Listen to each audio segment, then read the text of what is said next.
Oke,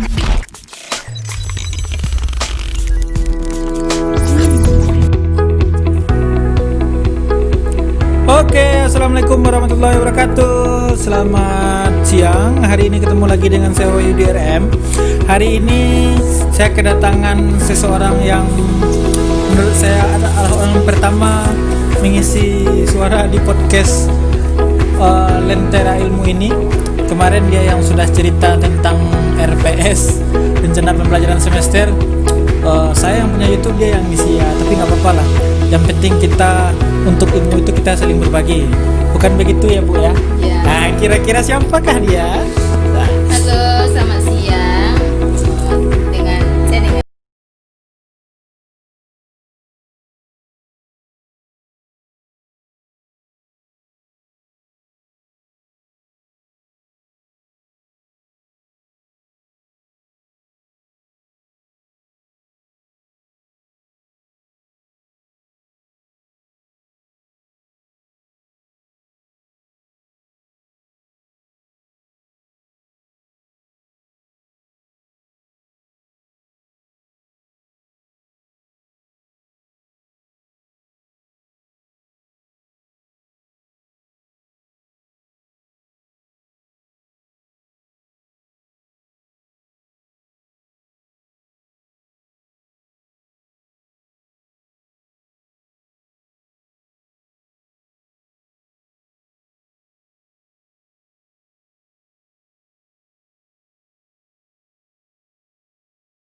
ya Bu Reci, mari kita cerita-cerita tentang psikolinguistik ini Bu.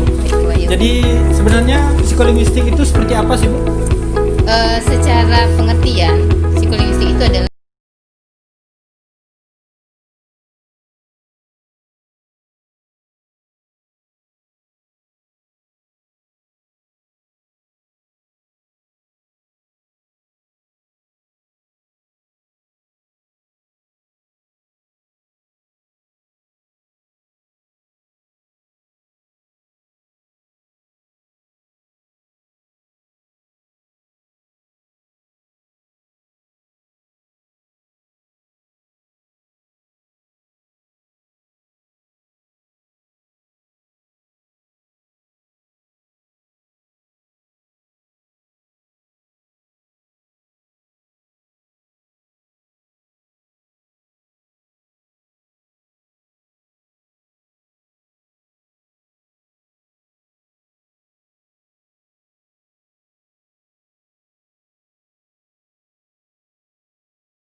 hanya fokus kepada psikologi orang dalam berbahasa. Kalau kita melihat kepada bentuk bagaimana apakah psikolinguistik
secara tidak sengaja merasakan suatu hal yang sakit, berarti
tadi anak itu hidup di lingkungan yang keras dan kasar, kemudian cenderung dia berbahasa itu tidak terlalu enak untuk didengar. Berarti apakah bahasa, misalnya dia tadi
sudah menarik ya Bu. Kita tidak hanya terfokus pada kajian bahasa, tapi juga kita bisa hubungkan dengan kajian linguistik. Oke. Semakin menarik ini Bu. Saya semakin ingin banyak pertanyaan dengan masalah psikolinguistik ini. Saya sebenarnya masih banyak ingin pertanyaan, tapi kalau masih bersedia, saya ingin tanyakan terus loh. Gimana Bu? Oke. Mungkin masih ada Bayu, boleh? Oke. Kita lanjutkan sedikit lagi. Oke, saya kembali ke masalah tadi Bu. Tadi itu kan kita fokusnya kepada psikis dan psiko. Saya ingin kembali pada proses aksi tadi Bu. Di bagaimana otak mulai bekerja untuk merespon kebahasaan yang berhubungan dengan psikologi. Jadi seperti apa kira-kira kajian psikolinguistik ini atau kajian linguistik ini yang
Jadi ketika setiap orang ingin mengujarkan bahasa, pasti apa yang ingin dia ujarkan itu sebelumnya sudah ada di otaknya, sudah terproses di dalam pikirannya.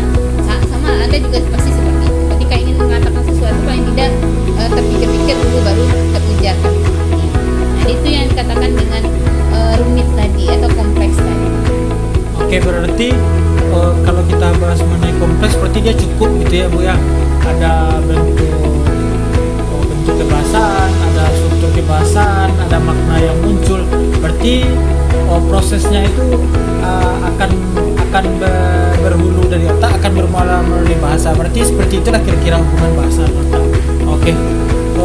Saya mendapatkan pencerahan kembali karena orang masih sempat berpikir bahwasanya otak dan berbahasa itu secara naturalnya memang seperti itu. Bahasa mempengaruhi otak dan otak mempengaruhi bahasa. Tapi pada dasarnya mereka sama-sama rumit. Mereka sama-sama saling melengkapi.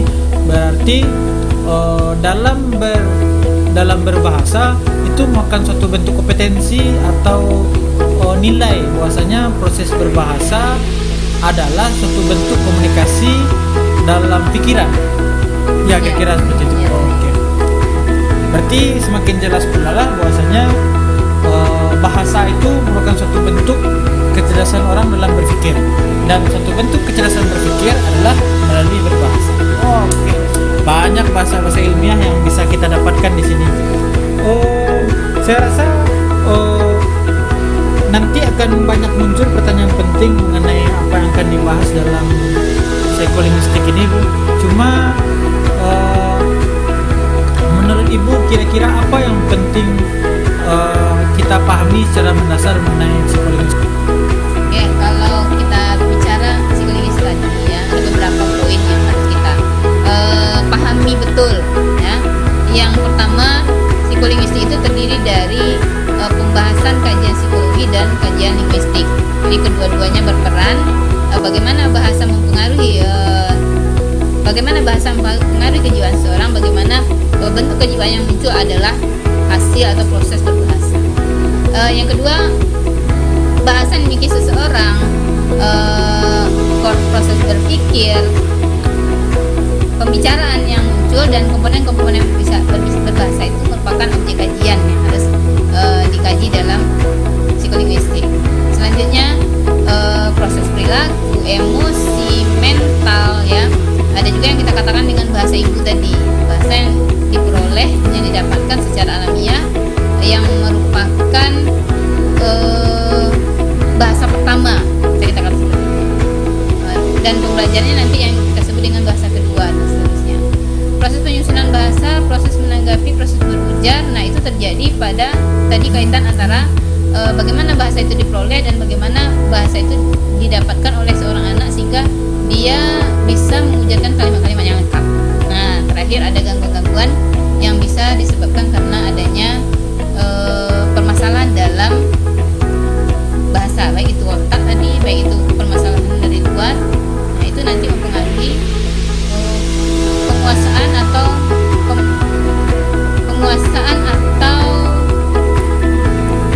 kemampuan berbahasa seseorang. Berarti yang dari sekian banyak objek yang bisa dikaji, berarti saya ambil kesimpulan bahwasanya yang penting kita bahas dalam psikolinguistik ini ada namanya proses. Ada proses rancangan, ada respon, kemudian ada proses berbahasa, kemudian dia berpikir dan berkomunikasi, kemudian ada pemulihan bahasa, ada juga tingkah laku dalam berbahasa tadi yang berhubungan dengan gangguan-gangguan, kemudian bagaimana cara memahami setiap kebahasaan yang berhubungan dengan pemaknaan seseorang dalam berbahasa. Oke, berarti jelaslah bahwasanya psikolinguistik itu bukan suatu kajian yang main-main sebenarnya ya. Mungkin podcast ini lebih menggambarkan bahwasanya kita sebagai manusia itu harus mensyukuri nikmat Tuhan. Bagaimana apa yang diciptakan oleh Tuhan itu tidak ada yang namanya suatu bentuk kekurangan, tapi namanya bentuk gangguan. Karena kalau kita garis bawahi tadi, setiap apapun yang dibahasakan manusia berhubungan dengan psikologi dan fisik seseorang ataupun otaknya dan pikirannya itu sangat penting sekali dan harus kita pahami karena dia merupakan suatu hal yang menarik dan kesatuan yang penting untuk kita bahas dan kita pelajari dan kita perhatikan. Oke, terima kasih Bu Rici, setengah jam yang sangat luar biasa walaupun sederhana tetapi sangat menarik untuk kita bahas. Satu hal yang harus kita petik hari ini adalah Tuhan menciptakanmu dengan sebaik-baik bentuk. Walaupun pada dasarnya kamu mengalami gangguan, ada sesuatu yang bisa kamu maknai dari apa yang kamu dapatkan tersebut. Intinya selalu bersyukur. Kalau dalam podcast saya itu saya selalu bicara seperti ini. Yang penting berkarya dulu, suka atau enggak itu penilaian orang lain. Terima kasih, saya Wahyudi RM bersama Rici Gebrani Tatalia. Mengucapkan terima kasih. Jangan lupa subscribe YouTube kami Wahyudi RM dan Rici Gebrani Tatalia. Nanti ada di link di deskripsi. Jika ada pertanyaan, ada diskusi, kami biasanya akan langsung jawab. Jangan lupa tinggalkan komen di kolom pertanyaan tersebut. Oke, terima kasih. Selamat siang. Assalamualaikum warahmatullahi wabarakatuh. Waalaikumsalam.